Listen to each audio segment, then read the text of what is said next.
monster navigating, Empire Princess saluting episode of the Brothers of Discussion.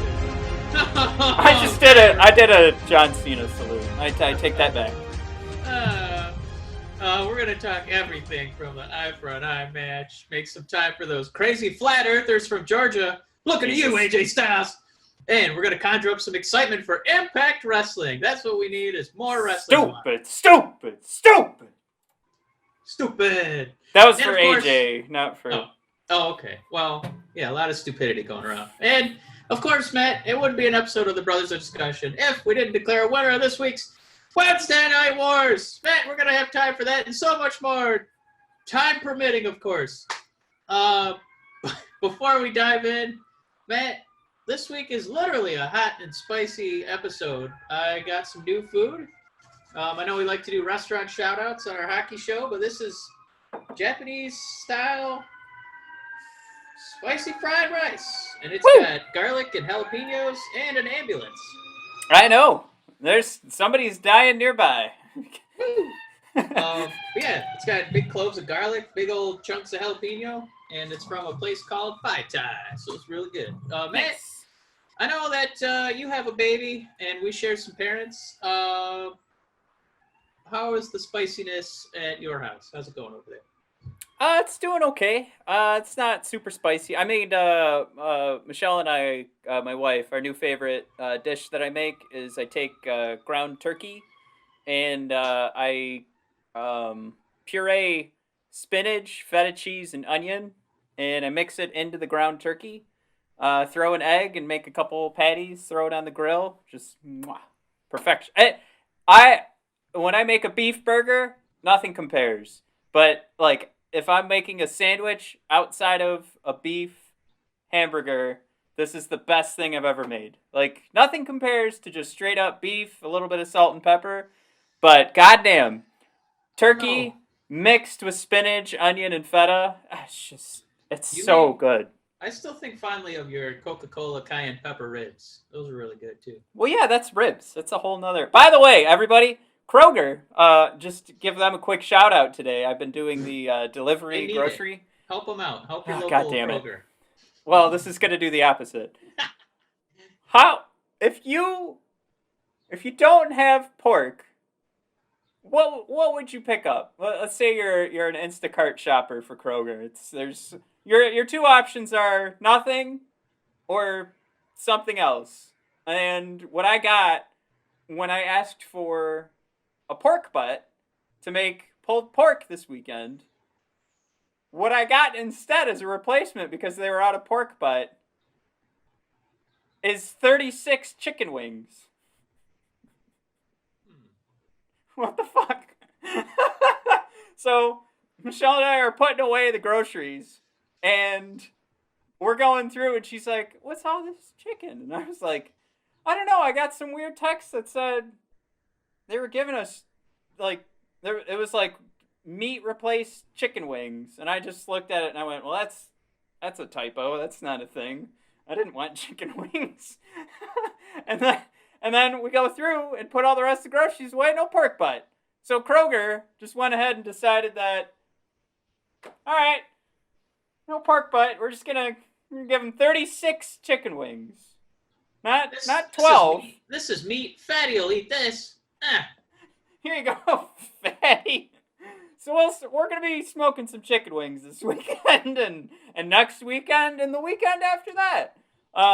Because it's just not a food replacement by Instacart unless you buy the same exact dollar value, no matter the meat. Michael, I know you're really going to miss Kyrie Sane. Well, here's Cedric Alexander. Okay. Well, no, I mean, like, you know, maybe another female wrestler. No, you're getting Cedric Alexander. Cedric Alexander. All right. Well, on this week's episode of White People Problems, everybody, if you want to check out more White People Problems, head on over to bodpodcast.com and brothersofdiscussion.com. Thank you so much to the hundreds of people that were checking out our Dolph Ziggler and Drew McIntyre work. I was really happy to see. Yeah. For love. I was really happy to see how many people went to check that out, because that really did take quite a bit of time to put that all together. So that was fun. And while I was doing it, I came to the conclusion. I didn't do this on last week's episode, but I came to a brand new conclusion about like this being the creation of Dolph Ziggler, the bad guy, despite when we were a year prior, Dolph Ziggler was the good guy, and Drew McIntyre. Actually, this is 2 years ago. But yeah, Drew McIntyre takes out Dolph Ziggler, and Dolph is the sympathetic figure. And I just looked at it as like, oh my God, this is douchey Bruce Wayne creating, the Joker kind of thing. I just, like, when you look at it from that perspective, and then all this time goes by, and then all of a sudden Dolph just reappears as the supervillain and bringing in, old friends like Heath Miller or Heath Slater, however you want to call him these days. I say Heath Ledger. Yeah. Yeah, Heath Ledger. Exactly. He rolled in. You really started to see what a great story that actually was, and I was happy I took that time to go through it, because the WWE absolutely did not take the time to look at how great this story actually was. They're sprinting through this story. Yeah. We got to get through this and have a payoff match. Stat. And let's have a rematch the next night. Come on. They really could have turned this thing into a "you created this, Drew" kind of story, and they really missed the mark when I took a look back. But ultimately, super happy with the match. But if you want to check that story out and so much more, go to bodpodcast.com and brothersadiscussion.com. You can follow us on Instagram at brothers_of_discussion. We are on Twitter at bodpodcast. You can find our live wrestling discussion group that just last week, by surprise, this is organic, so we haven't been asking people to join the group, and I just took a look, and lo and behold, we went from, the last time I checked, it was like 200, and now 500, over 500 members. Oh, yeah! And, we're coming! Man, it's beautiful. I'm loving it. Like, we're getting on the top, 100 of wrestling groups on Facebook. There's a lot. So it's oversaturated. But to know that people are still getting bored of other wrestling groups and deciding, you know what? There's actual conversation happening on this page. I'm pretty proud of everybody on there. And the usual suspects, the Amy's, the Chris's, the Andres. Brandon has been an MVP. Absolutely. Like, Chris, welcome back, man. Missed you. Yeah. It's just, I put a review out. It was actually somebody screenshotted the IGN review page, which gives things, they stopped doing decimal points on the rating system. Oh, yeah. Did you see this? Did you guys see this in the news? Did you see this? Quick. Well, he goes real quick too. I was going to say Gregory T. He might just go by Greg, but he's been a really strong contributor too. I didn't want to forget him. Oh yeah, thank you. But everybody's been making fun of IGN and their new review system that just goes, 1, 2, 3, 4, 5, 6, 7, 8, 9, 10, because they don't want to hurt anybody's feelings, and they feel like it's too difficult to go in. Like, how do you say something's a 9.2 or a 9.3? Is something really 0.1 better than another thing? So basically, somebody's been sharing around the screenshot of the 10 that's been going out a lot now. So I went ahead and with all due respect and sincerity, I'm saying 10 out of 10 for the Brothers of Discussion live wrestling discussion group. It's 10 out of 10 in my heart. Anyhoozles, check all that out. We're on YouTube, Apple Podcasts. If you guys are Red Wings fans, I highly recommend you start checking out our Red Wings content, because I just did a beautiful job. We got a brand new logo we'd like you guys to check out at BOD Hockey. And we've got our YouTube show, which now is complete with the Adobe setup. I had to use Illustrator, I used After Effects, I used Premiere Pro, Photoshop. I am becoming... More details. That's what the people want.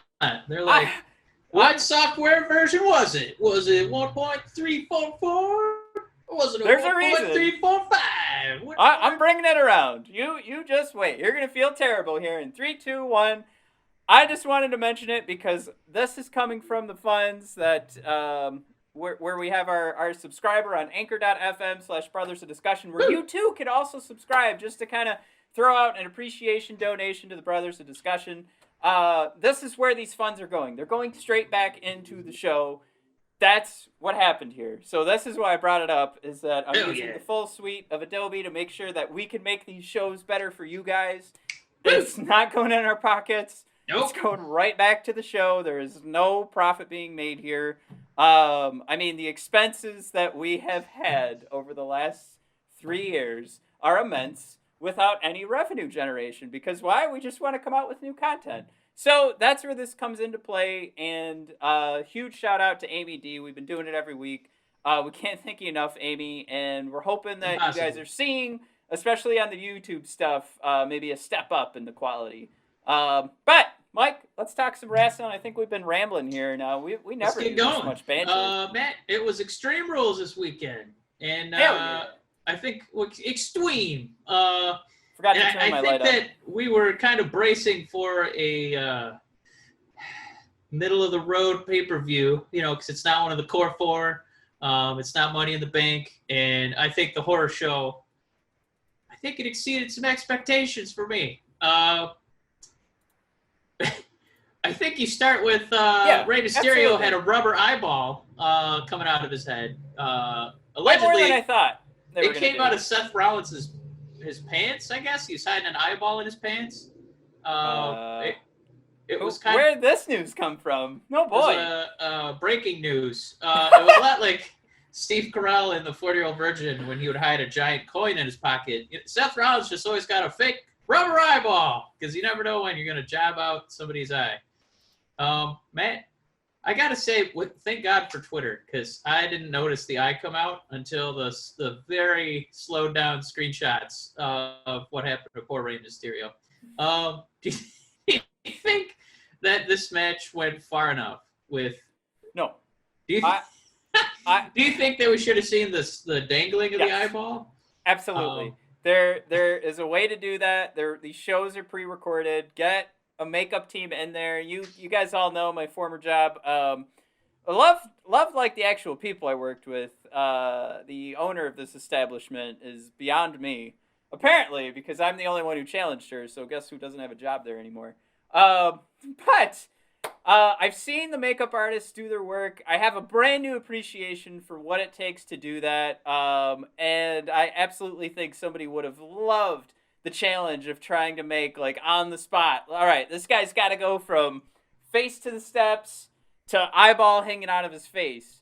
And, like, even from an independent film perspective, I worked with some ladies that did some very small films. And their absolute most fun stories are when they had to figure out, like, how are we going to have somebody's, like, neck explode with blood when we don't have enough blood here, and our hose only goes from it's only 12 feet, and we need to reach, like, 80 feet. Like that kind of, I remember those stories. So put a special effects lady in there. I'm just saying lady because that's one of those, like, do I say guy or... you know what? Anyway, put a special effects person in there. Could have been a little bit more, and I think that it was sold. I don't know if it would have been as good if Seth Rollins didn't barf all over the place. Yeah, that absolutely added to it. I don't know if that's just me, who I hate when people throw up. It makes me nauseous. But when he started barfing, I was like, oh, man, this is real. That's a real eye. So this is where I fought with myself on that, because I'm decidedly, I liked it. I'm going to say good for the throw-up decision. But is there another dimension where we can look at that and we don't want Seth to throw up? Because ultimately this is what he wanted to do. He wanted to hurt Rey Mysterio. And he wanted to take his eyeball out. That's how this match is going to end. And to have him throw up when he sees it, I think we're selling the idea that it's real. But are we losing a little bit of Seth? Like, would it have been better if he was just, like, he picks up the eye and eats it? Like, takes it. Okay, that's too far. But you know where I'm going with this. Like, is there another dimension where Seth just looks down at Rey, just a bloody mess? Just a mess of a man. He's done with the WWE. He's got one eye. I think the only reason that they maybe didn't do that is because then, like, Seth would have overshadowed the eyeball. And by him barfing, that makes the eyeball the focus instead of Seth's character. You know what? Then that's what I'm saying, right? Maybe Seth should be the focus. Maybe that's the question. Is what do we get from the eyeball being the focus on WWE programming? Like we're not going to come back and talk to the eyeball backstage. It's not going to be a Charlie. I gotta say, this was a weird moment because that's the eyeball. Oh, isn't it weird that in a show with an eyeball popping out of somebody's head, that it was still overshadowed by a horror movie written and starring and produced by Bray Wyatt? Well, I think wrongfully so. I think people still wanted to talk about that eyeball match, but The Fiend, Bray Wyatt, and Braun Strowman. I don't know how to put I don't know a better way to put it. Like it was the best thing I've seen on pro wrestling ever. Matthew Klink of the Brothers of Discussion. I don't know how many times I tapped my wife on the knee to get her to watch. She didn't, but I was just like, "This is the greatest thing I've ever seen." Turn her phone over. I think it was better than John Cena. I think Braun Strowman bought into it more than John Cena did, and they went a little more goofy with John, and it felt like with this, I think they did absolutely everything they should do with The Fiend. It wasn't right. Everybody online that's going, "Oh, that's scary." It's like, all right, we get it. All right, it's pro wrestling. All right, we know it's not. We don't have fucking Robert Rodriguez behind the camera, okay? Which callback, Lucha Underground. But I thought it was kind of creepy. Creepy, yeah. I just you can only go so far with the resources you have. But I thought the storytelling in this was amazing. The throw in of Alexa Bliss was fantastic. I actually thought the guy that burned was the boxer that he fought in Saudi Arabia. And that really sold it for me. Tyson Fury? Yes, and I guess it was just some random guy. But I was watching it like, oh my god, they got the fucking boxer guy. See, I don't care about boxing. Tyson but I was like, oh my god, they got the boxer guy to burn to death for Braun and for Bray. Wow. Yeah. These guys will do anything. But yeah, to me, my final thought on this, it really was the best thing I've ever seen in pro wrestling. Yeah, they're getting so good at because I really, for all of WWE's faults, I think that they do a really good job at hiring people who know how to do camera work, production value, and even for something that was just shot, in probably a man-made pond, because obviously they're not gonna go out where there's actual danger for Bray and Braun to get bitten by Florida alligators or anything like that. To Matt Hardy, they were on the Hardy compound, so. Oh well, maybe. It felt like you were actually in a horror movie. I never felt like I was out of that illusion. You know what I mean? Absolutely. And I think that inclusion of Alexa Bliss was a just masterful touch where I don't think anyone saw that coming. I think we all just assumed it would be this kind of, veiled, kind of ghostly entity. And then for them to bring it full circle and that, was it Big and Little? Was there co-ed tag team? Yeah. For them to do a little self-referencing there. Really good stuff. Because it's always a shame when WWE just, for whatever reason, has that short-term memory. And with Bray Wyatt, it's like he is so aware of WWE doing that. He purposefully brings in all these little webs, all these little lines, all these little threads. Just really going back in people's careers to make these independent horror movies, for John Cena and now Braun. I'm not quite.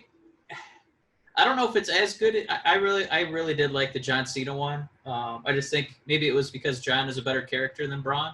I will fully admit it could be recency bias because now I'm like, I just said that this was better than Shawn Michaels and The Undertaker. Wow. So I do right now, if I had to pick one to rewatch today, I'd actually pick Bray Wyatt and Braun Strowman. But who knows what that'll be come WrestleMania season. It's just. I think for right now, I'm comfortable with where I stand. I just, Get wrestling it? I'm is bouncing. You gotta tune into visually, YouTube to see the bouncing. Yeah. Well, wrestling there is a fight, but it's usually, it's about the story. And so Bray, he's able to just, tell that story every time. It doesn't even matter, we're not keeping track of, whose finisher is strong against whose and making sure a guy's not buried. It's literally, let's just see how good of a story we can tell. So it's fun to be at that point where you're wrestling beyond the wrestling. You're just let's just tell a good story. So bravo. And another shout out, I got my Ziggler McIntyre the show shirt. We already mentioned it at the top of the show, but I absolutely love that match. I think I came in with a lot of questions about trying to sell a Ziggler and McIntyre when McIntyre really has done a good job of squashing, like even Andrade with 2 tag partners gets squashed. So it's like, all right, is Ziggler really going to come in and be a good challenge? And to have it be Extreme Rules for Dolph Ziggler and Drew has to overcome, I thought was a great story to tell in the ring. I'm not saying it was 6 stars, but with what you were working with and the character you're trying to build with Drew McIntyre, where he can take out Roman Reigns, Brock Lesnar, Bill Goldberg, Ziggler wasn't supposed to stand a chance. So this is how you let him stand a chance. And I thought that was a brilliant choice. I've been wondering why for years wrestlers weren't making that choice. It just makes sense. So it's smart in the writer's room, and it was fun, and it helped Drew just that much more. Like, how are you going to help Drew build his character while fighting Dolph Ziggler? Well, they figured out a way, and I applaud them. Because we are going to talk about a couple things today. One I actually didn't put in the notes. We should probably talk about, I don't know if you saw Taz and JR running one hard into WWE's backside, but no. Definitely have the Eric Young quote up here. But Yeah, I just, we'll so many things people are just killing the WWE. And deservedly so. I think, for the most part, the Extreme Rules show finished with some great main events, but I don't know if this is a show that I would watch beginning to end. No, I mean, we saw with Brock the big problem with him. It's not just that you want to build up a credible champion who carries the whole company. It's making credible challengers to him. So it's not just seeing him as the main event. It's why am I even tuning into this if he's just going to squash whoever he goes up against? And I think that's why it was a good show to see him against Finn Balor's, the AJs, the Daniel Bryans of the world. So now Drew's kind of in that spot. And you got to think, looking at the card, like, Dolph's got no chance. I mean, he's outweighed by like 60 pounds. Drew is build is not just huge, but super athletic and quick. Dolph's got no shot. But when Dolph got to pick that stipulation, he got to use weapons or toys, as they call them on WWE. It didn't make you think that Dolph was better than Drew. It just made you think, oh crap, there's a way for Dolph to kind of shenanigan his way into a championship. That's a great point. Great point. So it worked for both guys because it was still Dolph trying to outsmart him, and then it was still Drew overcoming because it was it for you as the audience, it was still a good show because you could still see there's still some of that doubt because of the advantage.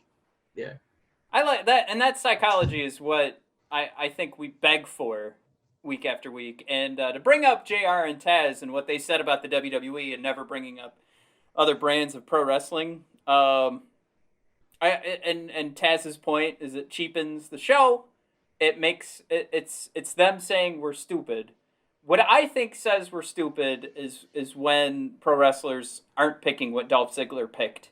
Like, pick guys named Dolph Ziggler get an automatic win. Like, that should be the stipulation. Like, why the fuck isn't that the stipulation? Like, oh god, Dolph's genius. Like, but this is close. This is going in the right direction. But I do want to talk about that. Did you watch? I didn't put it in the notes, but I remembered it as we were talking. Did you watch JR and Taz with what's his name from the AEW commentary with the mask, the luchador mask? Oh, Excalibur. Yeah, with Excalibur, do their little post game show. No, I didn't see that. So, I mean, I think I summed it up pretty good. Everybody's talking about like this 2-minute segment. I didn't watch the entire thing, and I saw probably what everybody else saw. But the argument is that the WWE is calling us stupid when they don't talk about other wrestling brands. And JR and Taz will bring up NXT and WWE no problem on AEW programming because they're respecting the audience. Now would I mind if they did it? Absolutely not. Do I mind that they don't do it? Don't give two shits.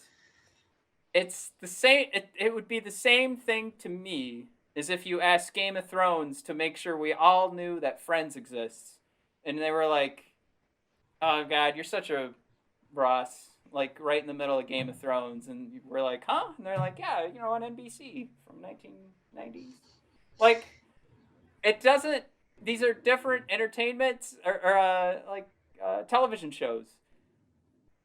They can exist in a bubble like that. That happens all the time. I'll say in classic Brothers of Discussion. Disagreement? Are you going to disagree? We never disagree. In Brothers of Discussion, classic straddling the fence mentality. I will say that every time they bring in somebody like AJ Styles and Michael Cole's got to be like, he's wrestled all over the world. Like he has said IWGP champion. I don't know why he only says that one. I don't know what affiliation they have with WWE, but they're not talking about TNA. They're not talking about all the other stops he's made. But so I just wish that they would acknowledge that because it's not like it's not going to hurt you at all. And at least for us, we know that you have to know why we know he exists. It's because of this other wrestling promotion. He didn't just spring out of the ground like a dwarf in Lord of the Rings. Like he's been wrestling. That's why we know somebody like AJ exists. However, I don't need the X-Men to talk about Batman. I don't need it. They can just be in their own worlds. I just wish that it wasn't so taboo. And I still think finally of that time Sami Zayn said AEW, and it was one of the best moments of my life. Okay. I guess, yeah, I'll put my balls on the fence now. That Sami Zayn moment was great. When I realized that Bayley's new logo, when she had the championship, just said AEW was pretty sweet. And I don't hate, I think we've done a pretty good job of saying, like, support the wrestlers, don't necessarily give all your money to these companies.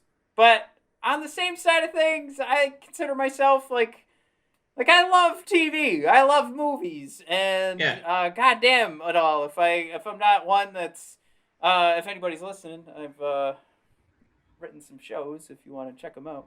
But I wouldn't sit there and focus on the fact that other TV shows and movies exist. I think that even comes back to like a marketing aspect and how Verizon is just like, we're fucking Verizon.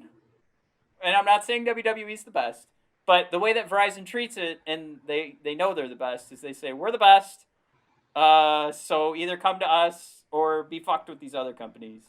And what the other companies do is say, like, we're so much closer to Verizon than they think. And those are terrible ads. That's fucking awful. Yeah, like think of the Pepsi challenge. Coke didn't have the Coke challenge. They're like, we're Coke. We don't give a fuck. Fuck yourself. Yeah, we're number one. I don't care what you do. That's just stuff that losers say. Right, exactly. Yeah. So I and part of that too, to hear that from Taz and JR, I thought was almost a slap in the face to AEW. Like, at some point, this company needs to get off their coattails. At some point, they need to go, we're AEW. Let's just be AEW. Let's jump in our bubble. Let's exist for us, for the sake of us, not for battling them. Yeah, I mean, if they're going to do that, they're going to have to go double or nothing, all in, and talk about Cody working for World Wrestling Entertainment once in a while. Yeah. No, you're right. I don't need it. I don't know why. This is not the soapbox that I would stand on. I went back down. I don't know what initiated this conversation, but I would not stand on this soapbox. That's actually, you know what? That's actually a great point. Does Cody Rhodes come out and they say made famous in the WWE? No, they don't. Do they say like Cody Rhodes wouldn't be famous without his dad? Like, I'm not, and everybody, if you're new to the show, we love Cody Rhodes. For weeks, we were picking him as like our top wrestler of the year, promo of the year. We absolutely love Cody Rhodes. But if you were real with yourself, like those are realities. So that's absolutely the point you're making, Mike, is fantastic. I think that's a good time, Mike, with the two of the dunk points, not dunks. What'd you do? You hit a 3-pointer at the buzzer. That's what you did. I hit a dunk at the buzzer. We lost by 1. Trying to hit a dunk. Yeah, no, you went for the dunk and you ran out of time instead of just throwing it up because it was still on your fingertips. Let's go down to Eric Young. The system is broken. It's a disaster the way it's organized. Is he talking about AJ Styles' brain? Absolutely. That is actually a wonderful. Flat Earth son of a bitch. What is Eric Young talking about? The system is broken. It's a disaster the way it's organized. Is he joining the Wyatt family post WWE career? What's he doing? It is funny. Like, I wonder if Drew McIntyre would say the same thing. I'm sure he's not thrilled that Heath Slater's gone, but I mean, I sit here and I hate my former job, and I'm the guy who got fired. But I bet everybody that still works there isn't sitting there going, "Man, this lady's fucking nuts." The system is broken. It's a disaster. It's an interesting read. I recommend. This is a Bleacher Report interview. I don't agree with that because Bayley, Sasha, and Asuka are running Monday Night Raw. Yeah. We have arguably the greatest WWE champion. I don't know, since The Rock. I've never seen somebody just totally be the part like that. Yeah. Roman didn't do it. Seth didn't do it. Bray didn't do it. Everybody hated Cena and Randy. Maybe talent acquisition is broken. Like just picking up guys so that they don't go to the competition. Like that overloaded the roster and resulted in all these cuts. I mean, there's probably elements that Eric Young's not even considering are broken. Like, of course I'm not going to listen to you, Eric Young. When you come out, it's crickets. And God, for any new listeners, we don't hate Eric Young. But, I mean, come on. The guy came out to crickets. So what are we doing? Like, Mike and I would cheer. We saw him at the one live show that we saw this year, and we went apeshit when he came out. We were like, oh my God, Eric Young is still under contract with the WWE. Yeah, I really geeked out. I really was like turning to people in the crowd for high fives that weren't being returned. And I was really bummed out. Yeah. Right. And it's just, it's the reality of the thing that, the system being broken, it's just, I think Eric Young is defining it the wrong way. And we've been saying it for a long time. The roster was just way too loaded. I mean, think about like how much we are enjoying Sasha Banks and Asuka and Bayley and everything that's going on there. Yeah. But there's still... I genuinely love watching Aleister Black matches, but I just don't think about them anymore because there's so many people. Yeah. Like, I kind of want to see how this all-black faction kind of works out. I want to see how MVP impacts Apollo Crews, Bob, and Cedric Alexander, who's gotten 2 mentions this episode. I want to see how that pays off. So if that comes at the sacrifice of my Aleister Black matches, I kind of want to see that more right now. They're doing a really good job. He's locked and loaded and ready to go when they need him, and that's fine. And it's great too. Like the other thing we want to mention is Slammiversary looked They dubbed the show. This is this is going to change Impact Wrestling, I think, or this is going to change. Oh yeah. Whatever, that was just how that was the tagline for the show before we knew any of this was happening. But yeah, Heath Slater going over to Impact, EC3, that's where Eric Young landed, and then Carl Anderson and Doc Gallows are over there too. I just, all of those signings, like, they happened to, like, keep guys away from other brands, and I think it's fine to admit that, and that's the flaw that I think Eric Young is missing, because again, like you said, you and I are pretty happy with the fact that the main event scene looks how it does, and I mean, goddamn, here's the thing we haven't even like sniffed at, and we completely missed it on Extreme Rules. How about Ruby Riott? That's another good one. Shut off the schneid. The tag team matches between goddamn New Day, Shinsuke Nakamura, and Cesaro. Nakamura! I know. I can't believe we get more of that. Yeah. The fact that we have seen that week after week after week, we are so spoiled. Yeah. And sure, they don't do a tremendous job of building up these tag matches, but I would argue that that's been our complaint for any brand, any show we watch, is that the build-up kind of sucks. So when you just see on the match card what it says, and we can judge it at that level, boy, that's pretty fucking sweet, my man. That stops. That was an excellent match that nobody's talking about, and Kofi took a horrific bump to put over Cesaro and Nakamura. Double super power bomb through two tables onto the ground. Oh my god! It's always funny to me when the guy getting destroyed puts in all the effort to make it happen. Cesaro really did it safe too. Like, he waited for Kofi to have his fingers laced behind his head, so he kind of had him propped up. You okay, buddy? Here we go! Oh my god! I'm so sorry. But yeah, that was an excellent match. Okay, maybe Extreme Rules was better than I think. It really was. I think the only stupid thing was nobody interceding for Bayley, just throwing on a ref shirt. I wasn't mad. I was just kind of like, how did the booking go this way? Why are they asking us to just be okay? And I was just, they're heels. I guess we'll figure it out at SummerSlam. Wow. Exactly.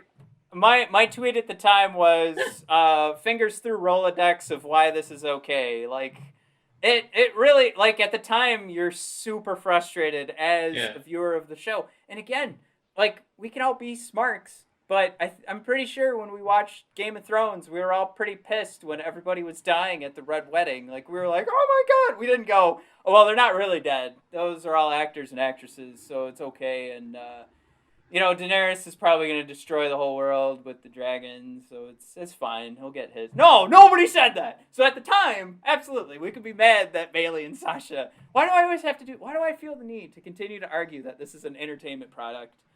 I don't know. Game of Thrones. I'm just really glad you didn't bring up the Viper getting killed by the mountain. That was a tearjerker. I think just propelling the story forward, now we have these two monster... emotional monsters, and Sasha and Bayley. I don't know if my apex for enjoying Bayley matches. I thought I'd hit it already in NXT when she was fighting for the championship. I think her heel work now is eclipsed it. It's that good when she's cheating, when she's teasing a breakup with Sasha only to giggle and do something even more evil, when she's whipping T-shirts at Michael Cole. That's obviously my favorite part. But Bayley, she's just, there's no, it's such a darn shame that they didn't figure out that they could put Bayley and Sasha at the top of the card earlier. And they, for some reason, just want to keep pushing Charlotte, who, for whatever reason, we've been over this a million times. Something about her promos, I don't think they hit the crowd like Bayley and Sasha do. It's a little unfair because they get to play off each other, and Charlotte's kind of the lone wolf. Yeah. but it's such a superior program. Everything they're doing, it's a real treat. Well, we gotta get going a little bit. Yeah. I know we just want to talk briefly about AJ Styles losing his mind. This is not the first time he's talked about flat earthers having a good point, but I'm glad Randy Orton jumped on him and called him a moron. I don't know what more you need to see. I mean, now that we're gonna have like privately owned space companies going into outer space and taking pictures of the Earth, what is to be gained? I don't understand. Like we've circumnavigated the globe already. I can't believe we need to hold AJ's hand through this. I know that these people, they prey on those who, like they'll say, you should always be skeptical. And yeah, you shouldn't just accept things for granted. But I mean, there's a lot of evidence that we're on a ball. Overwhelming amount of evidence that we're on a ball and not a weird disc surrounded by mountains. So, Matt, hot tag, does this lessen your love for AJ Styles? Oh, absolutely it does. Does it increase your love for Randy Orton? Yeah, it does. The scales are going like this. Whoa! Randy knows what's up on Twitter. No, it's a hook, line, and sinker for Randy Orton and my love. More importantly, Matt, the last hot tag, does this lower Wendy's love for AJ? Oh God, for Samoa Joe's sake, I hope so. This is a man that has fought tooth and nail to make his way onto the porch of AJ Styles, and I think once she catches wind of this flat earther stuff, I really think this is Samoa Joe's shot to foot in the door. Like, if AJ brings this up inside, God forbid. I thought you were going to drop some Hamilton on us. I'm not giving away my shot. Yeah. All right, seriously. Did you watch it? I like it. I like it. I don't love it. Oh, I feel God. a little weird watching it. I'm going to be honest. Really? Oh, man, I bawled my eyes out. I cried hard. I feel a little weird watching black people play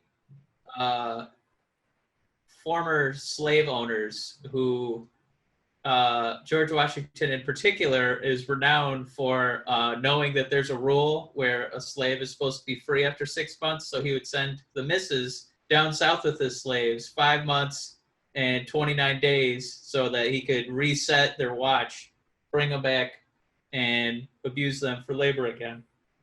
So I feel a little weird doing that, and I also feel a little weird going, hey, it's time to say, I like to rap, and it's Hamilton. Like, it's, I don't know. I'm sorry. I think I'm in the minority. I get why people like it, but I don't know. There's those two things just set me back. I'm sorry. I think if you're picking Hamilton to be the show that isn't doing enough, it's not for the minority communities. I get it. I don't know. This hero worship of Washington. Fuck that guy. He's a slave trader. Fuck him.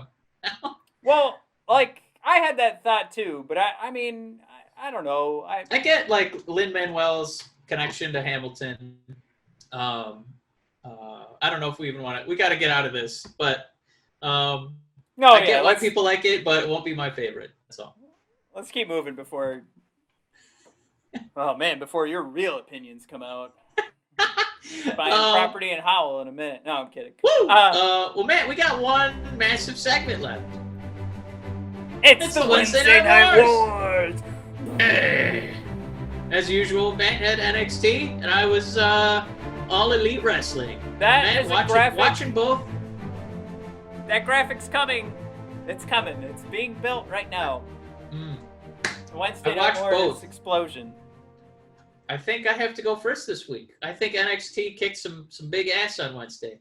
Yeah, this is the first week in a while that I actually forgot that I figured out how to watch both shows at once. About an hour and 50 minutes. Man, come on! AEW has split screen.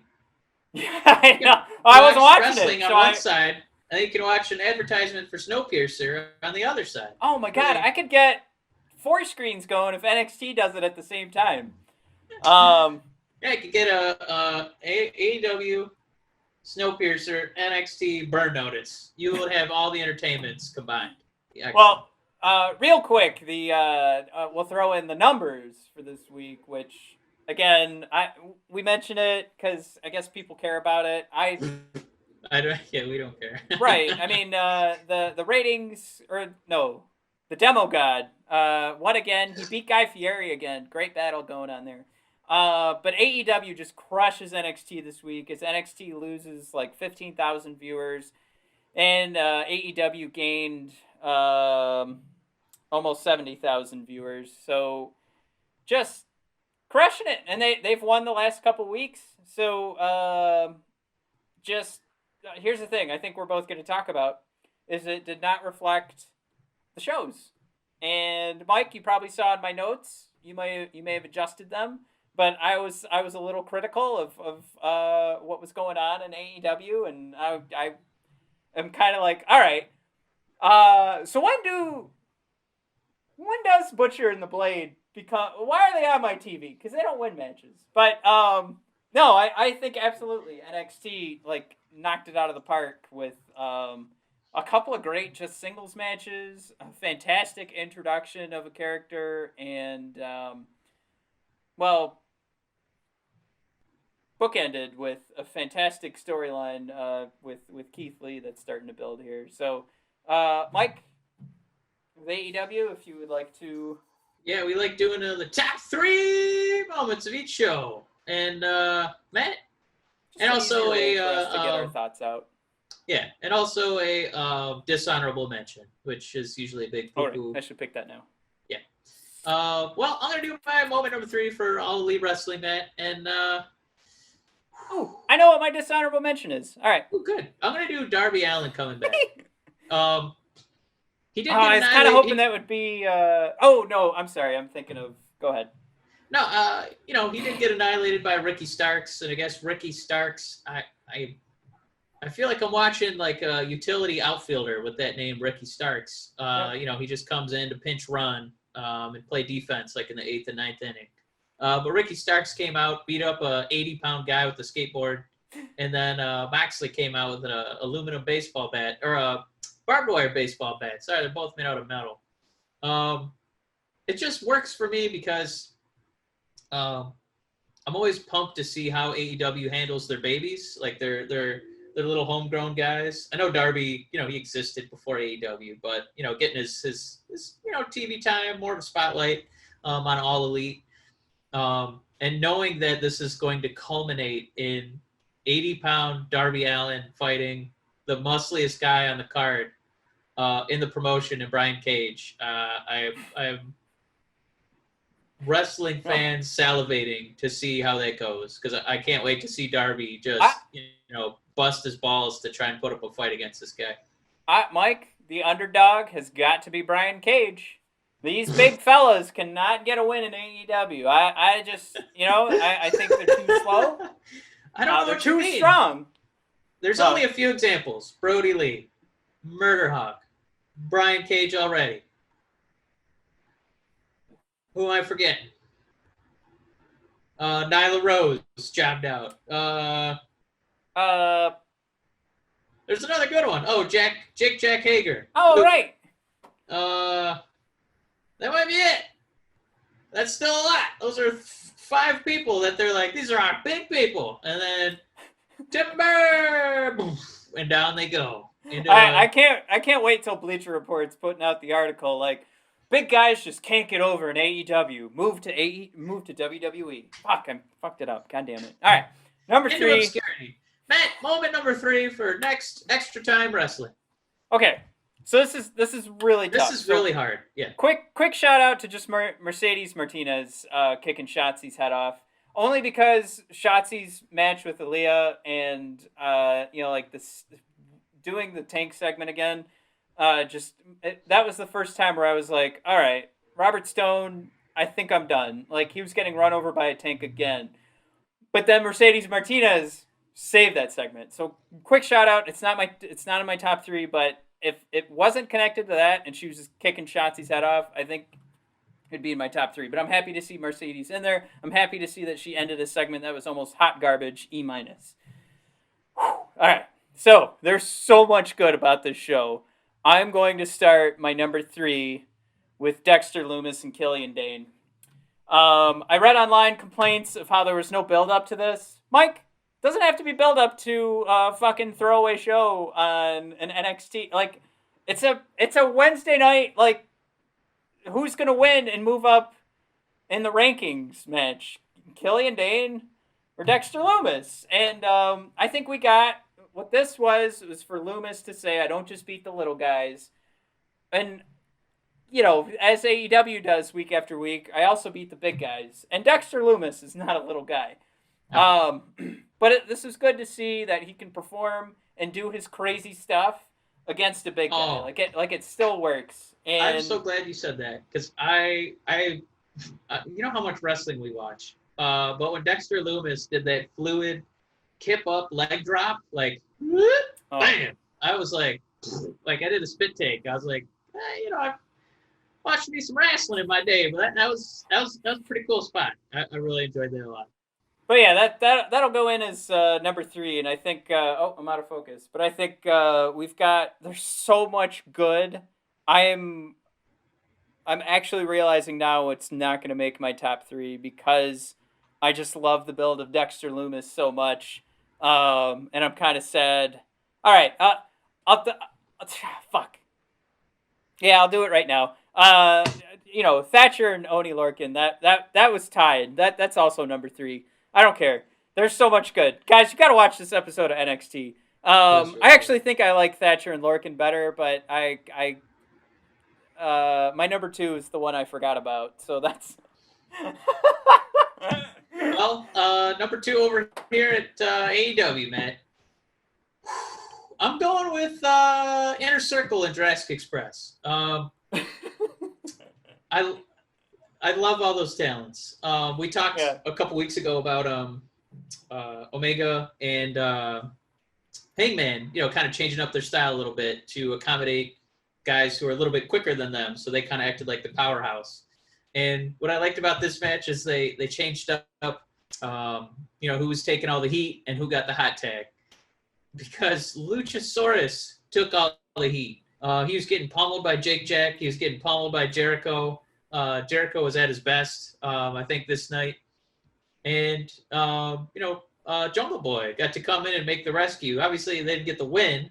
We still got a code breaker on the 65-million-year-old man. But I love watching Jericho get in these matches with these guys. And it just adds that extra bit of oomph to it because he's such a megastar. Like he really is like that upper echelon with like the Undertakers, the Shawn Michaels. I'm gonna say it, the Triple H's, the Rocks. I think Jericho really is that good, and I know that he uses it as heat to be like, it's just an honor for you to be in the ring with me. But it kind of is for the Dinosaur Man to get beaten up by Jericho. Not a bad thing because eventually it might lead to pretty cool one-on-one match. But Matt, you already got your 3 and 2.5. Right. What was your moment number 2 in NXT? The 3 matches I'm going to pick for number 2 are no. Well, I think I got to say it. Like, I love Dexter and Thatcher so much that it's my eyes bouncing between their 2 names, trying to pick between who's going to be number 3 and number 2. But the number 2 should actually be Bronson Reed, Johnny Gargano, and Roderick Strong putting on an absolute clinic. And the surprise of all surprise wins, because I actually thought, like, all right, Roddy Strong should get a singles title. But no, Bronson Reed winning this match was the absolute correct choice. Roderick Strong needs nothing. Johnny Gargano can do no wrong, at least in regards to his character going up or down and believability for any of these titles. Bronson Reed has now moved into, I don't know if I want to say upper echelon, but, being in the North American Championship conversation where he was just losing week after week, that last loss now to Karrion. The last loss to Karrion Kross was just kind of like, well, how did he get that match? What are we doing here? This doesn't really make any sense. So this actually does show that it meant something now. Like, now we can look back and see that. But ultimately, I couldn't have been happier with the surprise victory. In my opinion, very, very big surprise. And the three fellers knocked it out of the park. And you can't go wrong. Bronson Reed could have actually spent the whole match outside of the ring. And we could have enjoyed a clinic between Gargano and Roddy. But, you know, I'm just, Yeah, you know what I we want got to add it's for, an A+ outside of that. So for Bronson, he looks remarkably like Samoa Joe. But I didn't realize when he speaks, it had been so long. He sounds like a Hemsworth. I think he needs to kind of dive into that and really get some love by doing like a Thor impression, with like changing his finisher to Stormbreaker, something like that. I think he needs to go all in on that. well, Mike, your number one? Well, before we do number one, we got the right. dishonorable mention. I don't know, man. I don't know if I really had one. It was a pretty darn good show. I mean, guess. Yeah, go ahead. I guess only because he's so good already. I guess I'll give it. No, I'm gonna do it to the Hangman. Sorry, Hangman. It's only because this was kind of a weird spot for him. Like Alan Angels, I guess they want to get this guy over and that he exists. But it was just kind of. I know you wrote in the notes kind of a confusing schmoz, and it was like this ridiculous squash. Was I almost missed the storyline because I was like, ugh, of course he's gonna crush Alan Angels. And I almost missed, the whole FTR and Omega and then a whole bunch of people. And here's a beer, and you don't drink beer, but we do. And it's just, I don't even like explaining it. So I'm going to give that my dishonorable mention. But moment number one, it's a team that myself and Chris on the Facebook group really like, the Butcher and the Blade.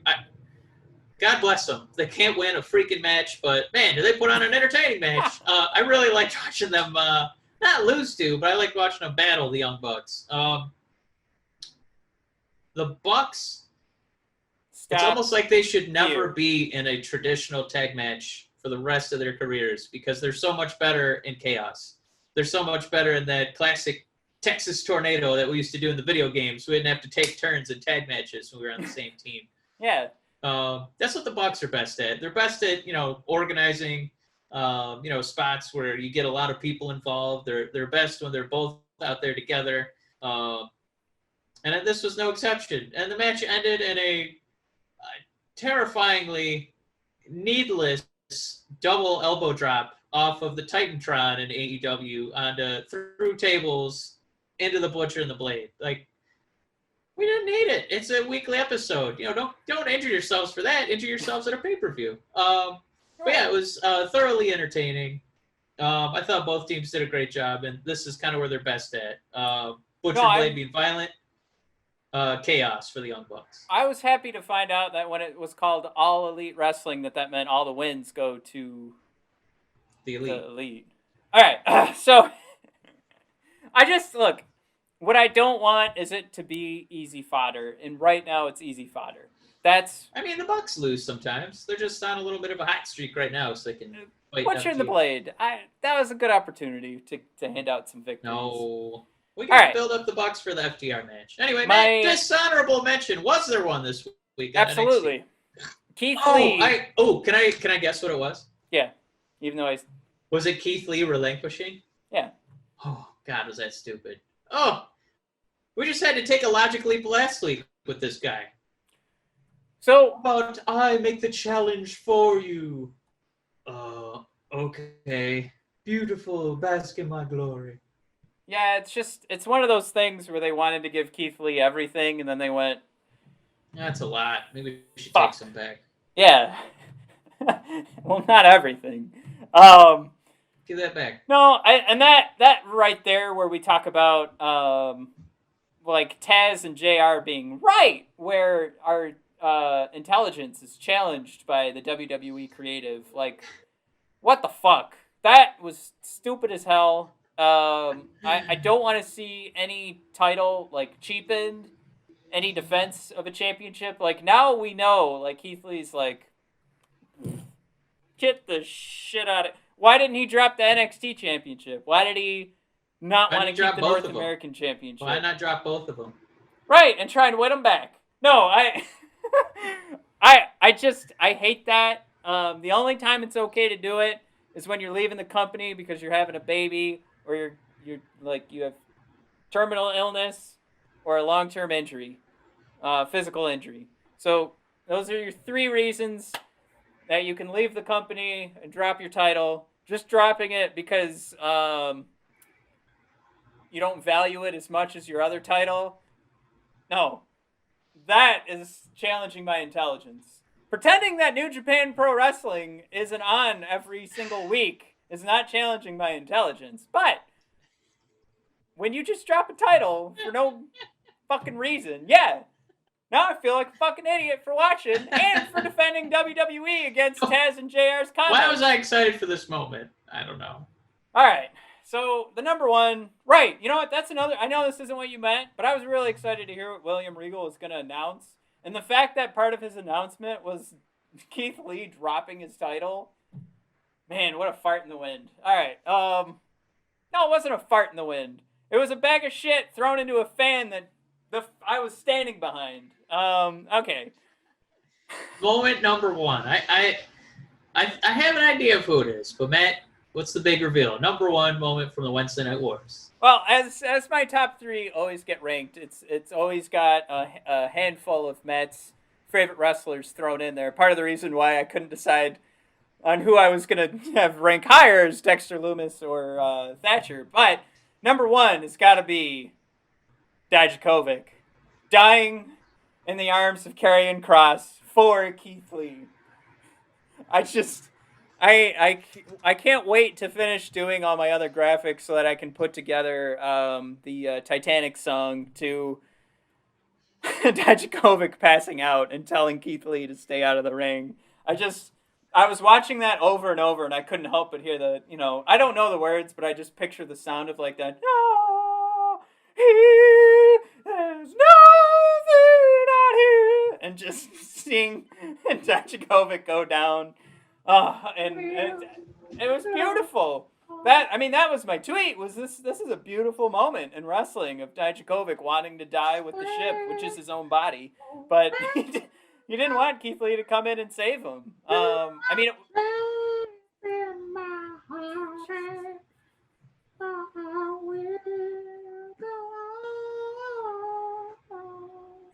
Oh, you're going to keep talking. I'm just going to serenade in the background. You could either look at this as being... no, you know what? This is better to say. This is Apollo getting killed in Rocky 4 for Rocky to have to defeat Drago. Like, that's... Now, Dijakovic, in jest, is dead. I think but not really dead. So this was more like the $1 million baby breaking her neck on a stool. Is it? That's how dead Dijakovic looked. Oh, okay. I meant, from the perspective of Rocky Balboa, Keith Lee. I just Rocky really Balboa. wanted to up the graphic. That's all No, I wanted. I understand. I hope you appreciate that. I do. I appreciate it. I Um, love you for it. But that was the beauty of that moment. And I think it's pretty obvious that when I'm watching wrestling, Mike, you are able to throw out wrestling moves, and I'm able to just throw out moments. And I like my priority is always storyline. And to say that they're going to take, when I was a kid, easily my favorite Rocky movie was Rocky 4. And our dad was angry at me for it. But I think that was when he started to see, like, he listens to me on conservative subjects, but he likes Rocky 4. like he would start, I'm a little kid, so when I say agreeing in conservative subjects, it's because I didn't know any better. But, yeah, I liked Rocky 4. But then for me to see the parallel between my favorite Rocky movie and that moment with Keith Lee, and now Drago is Karrion Kross, I think that's beautiful.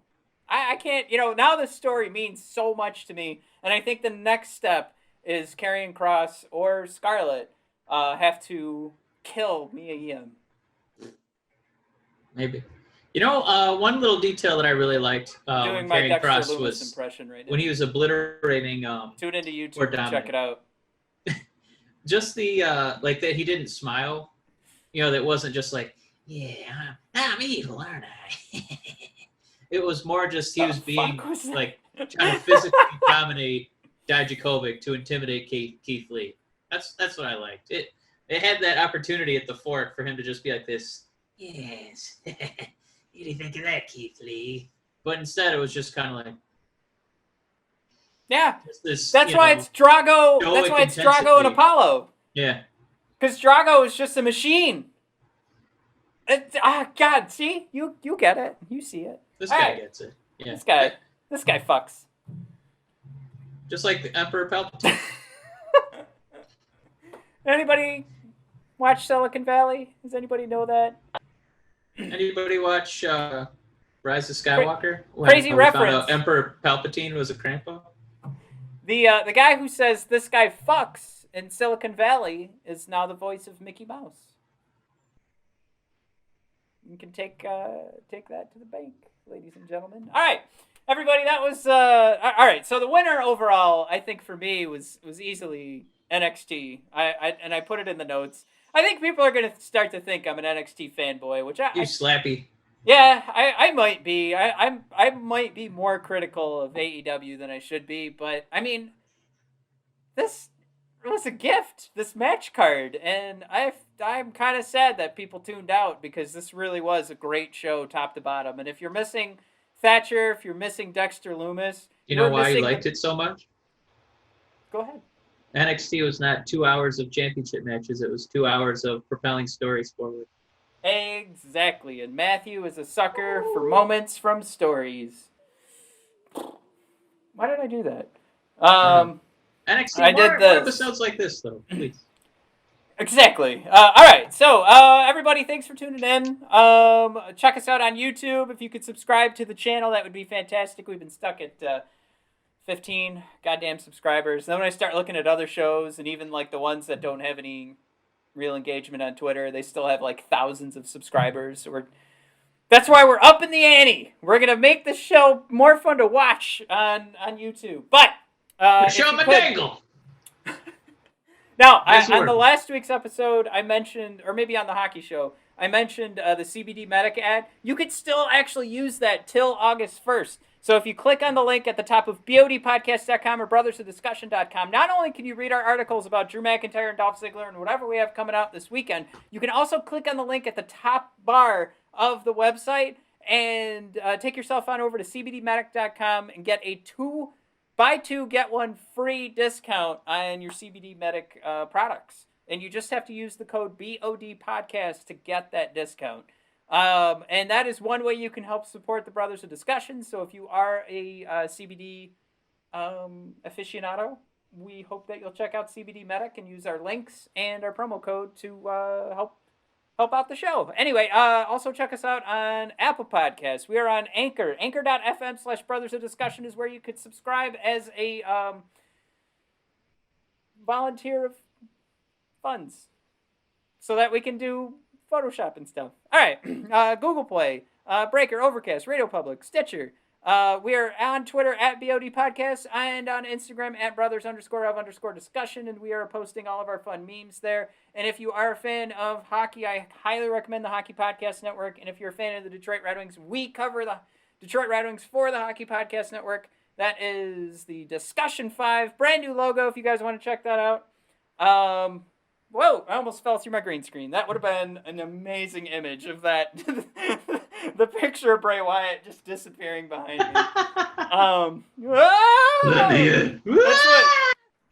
That'd be great to find out the only way our viewers and subscribers go up is through slapstick. All right, everybody. Thanks for tuning in. We'll see you next week. We'll miss you, Kyrie Sane. Bye.